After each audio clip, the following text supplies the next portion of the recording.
Sandy. Naglagay ka pa ng pangalan. At Mami's Movers man yan. At Mami's Movers. Yung nauna. At Mami's yata ngayon. Oo, naglagay ng pangalan. Paki-ready na po ang inyong contest piece po. Doon po sa ating pong DJ po sa Sausage na Bago. Dire-diretso po tayo para po systematic po tayo sa ating pong programa ngayon. So ladies and gentlemen, once again, a round of applause to the Hot Mommy Movers of Del Rosario.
Prepare po yung kanyang mga music po, ano po, contest piece po para po doon sa ating DJ po, para po mas maayon nila po ang dire-diretso po tayo. So, pinapasa naman po kasi wala po connector yata sila doon sa cellphone.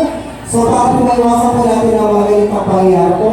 Pero since po mga kaibigan tayo po ay live na live dito po sa Barangay San Roque, Barangay Hall po. And this is po mga kaibigan, ang first event po mga kaibigan ng ating pong mga activities po na darating po po sa susunod na mga araw po hanggang August 21. So tomorrow night po ay manangarap po tayo ng Gabi ng Parangal and of course